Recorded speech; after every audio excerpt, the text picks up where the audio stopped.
আসসালামু আলাইকুম। সবার আগে বাছাই করা 10টি আন্তর্জাতিক খবর জানিয়ে দেব। প্রথমেই থাকছে শিরোনাম। তবে তার আগে অনুরোধ থাকবে ভিডিওটিতে একটি লাইক দিবেন।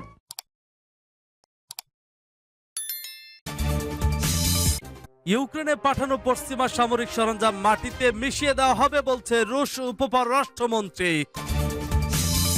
এরপর জানিয়ে দেব আদানি সাম্রাজ্যের পতনে ভারতে গণতন্ত্রের নবজাগরণ হবে বলছে সোরস। এদিকে বাখমুতের তীব্র লড়াই, রাশিয়ার হামলায় 5 ইউক্রেনীয় সেনা নিহত। জানিয়ে দিব ইউক্রেনের উপর ক্ষেপণাস্ত্র বৃষ্টি, এপ্রিলের মধ্যে বাখমুত মুক্ত করতে চায় রাশিয়া। এবং জানিয়ে দেব ইউক্রেন ইস্যুতে জার্মানিতে বিশ্ব নেতৃবৃন্দের বৈঠক। এবং জানিয়ে দেব ফের মিরাকল, তুরস্কে এবার 260 ঘন্টা পর 3 জনকে জীবিত উদ্ধার। সর্বশেষ জানিয়ে দেব সরকারকে আক্রমণ করতে গিয়ে খেই হারিয়ে ট্রোলের শিকার ইমরান খান।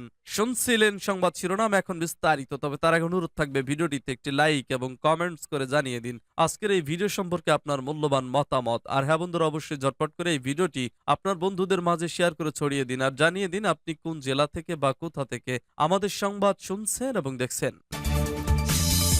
ইউক্রেনে পাঠানো পশ্চিমা সামরিক সরঞ্জাম মাটিতে মিশিয়ে দেওয়া হবে বলছে রুশ উপপররাষ্ট্রমন্ত্রী। রাশিয়ার উপপররাষ্ট্রমন্ত্রী সের্গেই র্যাবকভ বৃহস্পতিবার চ্যানেল 1-কে বলেছেন, বর্তমানে ইউক্রেনে যে সমস্ত পশ্চিমা সামরিক সরঞ্জাম সরবরাহ করা হচ্ছে তা মাটিতে মিশিয়ে দেওয়া হবে। এখন যা কিছু জাহাজে করে সেখানে পাঠানো হচ্ছে তা মাটিতে মিশিয়ে ফেলা হবে। সেই সমস্ত লেপার্ড ইউক্রেনে আমাদের আগুনে নিমজ্জিত হবে, তিনি বলেছিলেন। উপমন্ত্রী কেভে অস্ত্র সরবরাহের বিষয়ে পশ্চিমের নীতিরও সমালোচনা করেছেন। এটিকে একটি অযৌক্তিক সিদ্ধান্ত বলে অভিযোগ করেছেন। পারমাণবিক অস্ত্র ব্যবহারের ইস্যুটিকে বানচাল করা বর্তমান উন্নয়নের আরেকটি দুঃখজনক দিক হয়ে উঠেছে। তিনি বলেন, যদিও মস্কো পারমাণবিক যুদ্ধের অগ্রহণযোগ্যতার নীতিতে প্রতিশ্রুতিবদ্ধ। সূত্র তাস।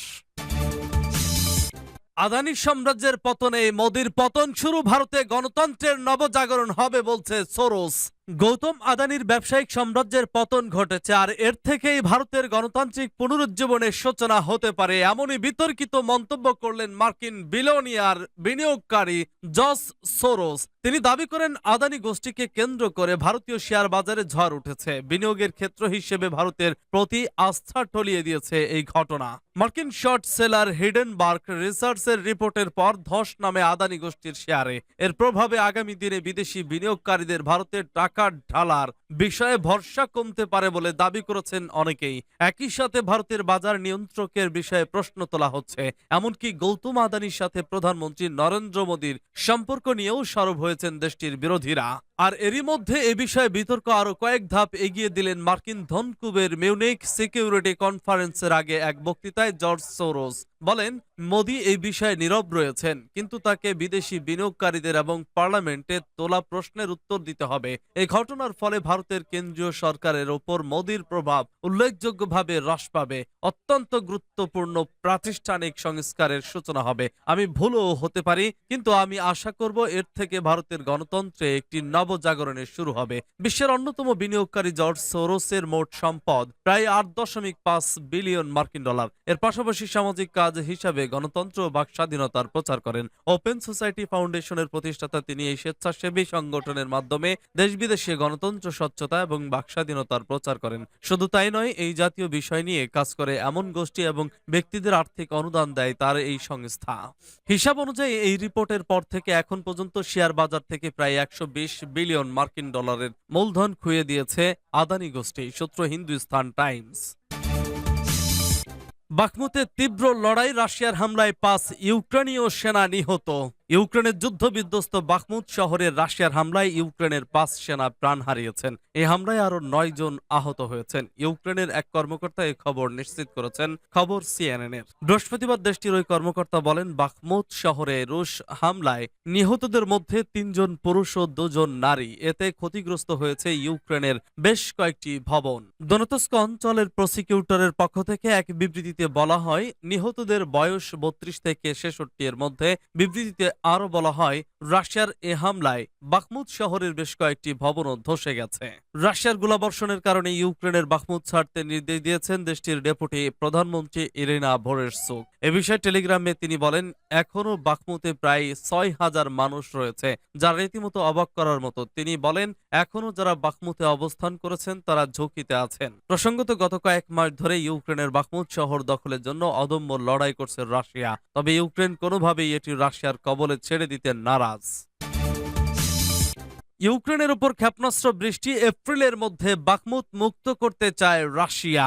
রাশিয়া বৃহস্পতিবার ইউক্রেনে অসংখ্য ক্ষেপণাস্ত্র নিক্ষেপ করেছে এবং দেশটির বৃহত্তম তেল শোধনাগারে আঘাত করেছে বলে জানিয়েছে কিয়েভ। এদিকে ওয়াগনার ভাড়াটের যোদ্ধা গোষ্ঠীর প্রধান ভবিষ্যদ্বাণী করেছিলেন যে দীর্ঘ অবরুদ্ধ শহর বাখমুত কয়েক মাসের মধ্যে মুক্ত হবে। ইউক্রেনের যুদ্ধক্ষেত্র বা কূটনৈতিক লাভের পরে ভারী বোমা বর্ষণের প্যাটার্ন অনুসরণ করে রাশিয়া ভোরে 36টি ক্ষেপণাস্ত্র নিক্ষেপ করেছে। ইউক্রেনের বিমান বাহিনী জানিয়েছে ক্ষেপণাস্ত্রগুলো বিমান হামলার সাইরেন শুরু করে এবং ক্রেমেনচুক শোধনাগার সহ ইউক্রেন বিভিন্ন স্থানে আঘাত করে, যেখানে ক্ষয়ক্ষতির পরিমাণ অস্পষ্ট ছিল। তবে এরই মধ্যে 16টি ক্ষেপণাস্ত্র গুলি করে নামানো হয়েছে বলে বিমান বাহিনী দাবি করেছে। রাশিয়ার বর্তমান ফোকাস ডনেটস্কের ছোট শহর বাখমুতের দিকে, যেটি ইউক্রেনের শিল্প কেন্দ্রস্থল, ডনবাসের অংশ এবং এখন আংশিকভাবে রাশিয়ার দখলে। বাখমুতের নিয়ন্ত্রণ রাশিয়াকে আরো পশ্চিমের দুটি বড় শহর ক্রামাতোরস্ক এবং স্লোভিয়ানস্কে অগ্রসর হওয়ার জন্য অতিরিক্ত সুবিধা দেবে। যুদ্ধপন্থী সামরিক ব্লগারের সাথে একটি সাক্ষাৎকারে ওয়াগনার প্রধান ইয়েভজেনি প্রিগোজিন পূর্বাভাস দিয়েছেন যে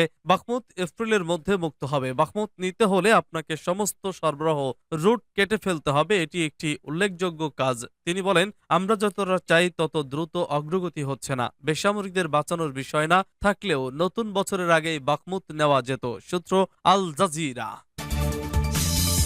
ইউক্রেন ইস্যুতে জার্মানিতে বিশ্ব নেতৃবৃন্দের বৈঠক। ইউক্রেন যুদ্ধ নিয়ে শুক্রবার জার্মানিতে বৈঠকে বসেছেন বিশ্ব নেতৃবৃন্দ এবং শীর্ষ সেনা কর্মকর্তারা। তারা এমন সময় এ বৈঠকে বসেছেন যখন বিশেষ সামরিক অভিযান শুরুর বর্ষপূর্তি উপলক্ষে ইউক্রেনে আরো ভয়াবহ হামলার প্রস্তুতি নিচ্ছে রাশিয়া। খবর রয়টার্সের। পূর্বাঞ্চল বাখমুত শহরটি নিয়ে কঠিন পরিস্থিতিতে আছে ইউক্রেন। গত কয়েকদিনে এই শহরটির কিছু এলাকা দখল করে নিয়েছে রুশ বাহিনী। উভয় পক্ষের কাছে শহরটি গুরুত্বপূর্ণ, কারণ বাখমুত কয়লা খনির জন্য বিখ্যাত। দনেতস্কে ভয়াবহ গোলাবর্ষণ করে যাচ্ছেন রুশ সেনারা।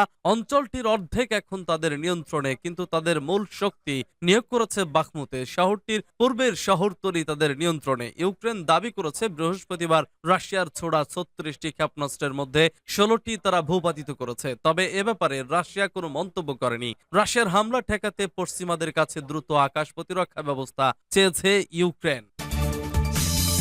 ফের মিরাকল তুরস্কে, এবার 260 ঘন্টা পর 3 জনকে জীবিত উদ্ধার। আবারও মিরাকলের সাক্ষী থাকলো ভূমিকম্পে বিধ্বস্ত তুরস্ক। 7.8 মাত্রার ভয়াবহ সেই ভূমিকম্পের 260 ঘন্টা পর ধ্বংসস্তূপের নিচ থেকে 3 জনকে জীবিত উদ্ধার করেছেন উদ্ধারকারীরা।